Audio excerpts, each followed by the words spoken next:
Welcome to This Explainer. Today we're looking at something that's quietly but fundamentally rewiring the entire planet around us.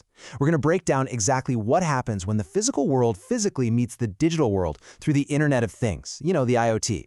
Just imagine if everything around you, your car, your home, the factory down the street, even the roads you drive on, suddenly woke up and started talking. Well, by the end of this decade, over 75 billion devices are going to do exactly that. That is the reality we're building right now. Here's our roadmap for today. We'll start with what the IoT actually is, then look at its 4 building blocks, how these devices connect, the 7-layer architecture, fog and edge computing, and finally, real-world machine-to-machine applications. All right, part 1. What is the IoT? Where the physical meets the digital. So, at its core, the Internet of Things is this incredible paradigm where computing and networking capabilities are just embedded into virtually any conceivable object. It's essentially this constant interaction between the physical and digital worlds. Think about it kind of like human biology. The IoT allows devices to use embedded sensors and processors to query their environment, right? And then change their state based on that context. It's so much like how our bodies sense a temperature drop and react by shivering. So a microwave, a rust sensor on a bridge, even a pacemaker, they all become these active, context-aware participants in a massive global network. But, this raises a really fascinating question. As we scale up to literally tens of billions of connected devices over the next few years, how do everyday objects actually communicate reliably without human intervention? Like, how does a tiny moisture sensor in the middle of a massive farm field successfully get its data to a cloud server hundreds of miles away? That brings us to Section 2, the 4 building blocks, the anatomy of connected tech. Well, to answer that, we have to look at the fact that any IoT ecosystem is built on 4 foundational blocks. And as we move from the bottom up, notice how it forms this strict logical flow, straight from the physical environment right up into the digital software realm. Okay, so first up we have sensors. These basically act as our 5 senses, pulling in raw physical data, stuff like temperature or motion. Next are the processors. Think of these as our reflexes. They provide the initial brain power to extract valuable insights from that massive dump of raw data, maybe doing a little bit of encryption along the way. Then we hit gateways. These act as a nervous system, routing that processed data and providing the absolute critical network connectivity, whether that's a local area network or a wide area network. And finally, at the very top, we reach applications. This is the brain's conscious action. It's the cloud-based software that actually utilizes the data to do something meaningful, like, say, alerting a factory manager or locking your front door. Moving on to Section 3, how IoT devices connect, networks and topologies.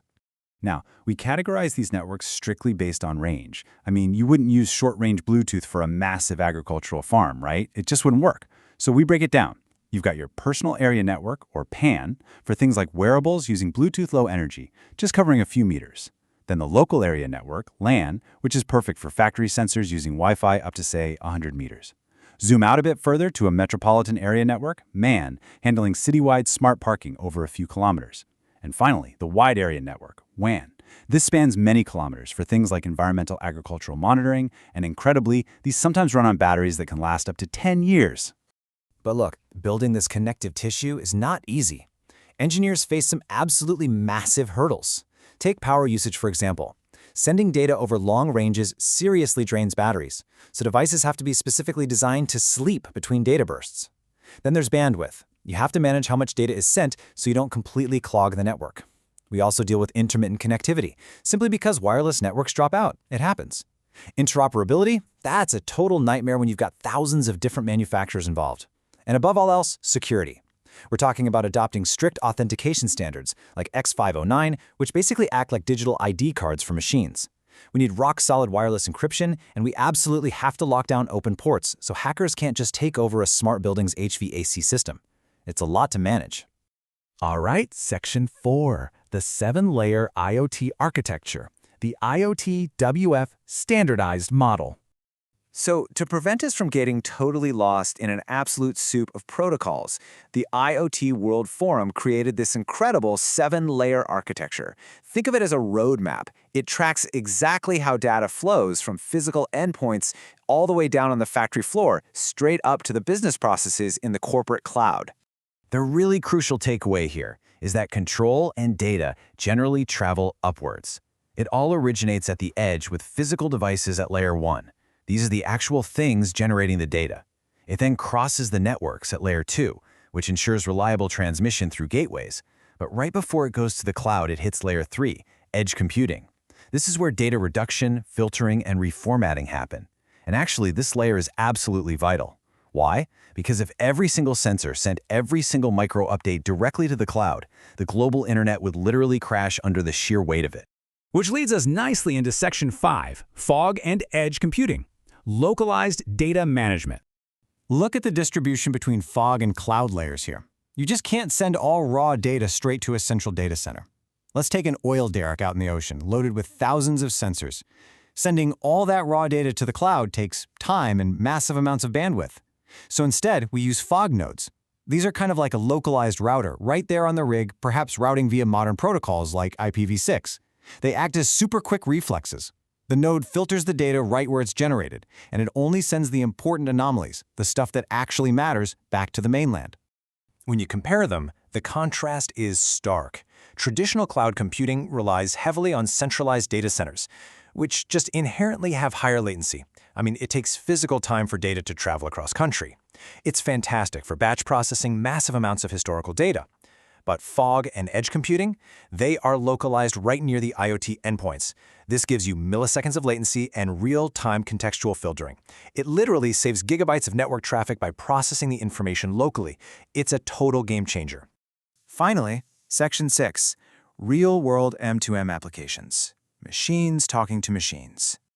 All this hardware and networking we've talked about culminates in what we call M2M, or machine-to-machine communication. This is where the magic really happens. It's the seamless exchange of data between two or more machines, completely empowering them to make instantaneous, automated decisions based on raw environmental data. And the best part? It completely removes humans from the routine loop. We can see the immense value of this across the 4 main sectors highlighted here. In manufacturing, M2M allows factory equipment to literally text a manager when a part is failing, or even automatically order its own replacement parts. No human intervention needed. In home appliances, companies like LG and Samsung are building washing machines that alert your phone when the cycle is done, or smart fridges that automatically order groceries when you run low, which, let's be honest, hopefully prevents that Monday morning panic when you realize you're out of coffee. In healthcare, the implications are actually life-saving. Connected life support can instantly administer oxygen the exact second a patient's vital signs drop, way faster than a human nurse could ever react. And for utilities, smart dynamic metering means your power company knows exactly when peak energy usage is happening, and they can automatically adjust grids without ever sending a human out to read a meter. It's truly a technological marvel.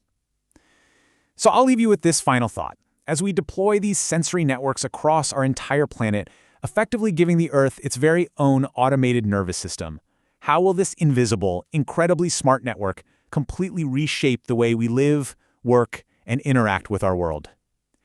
Thank you so much for joining me for this explainer. Keep learning, keep questioning, and I'll catch you in the next one.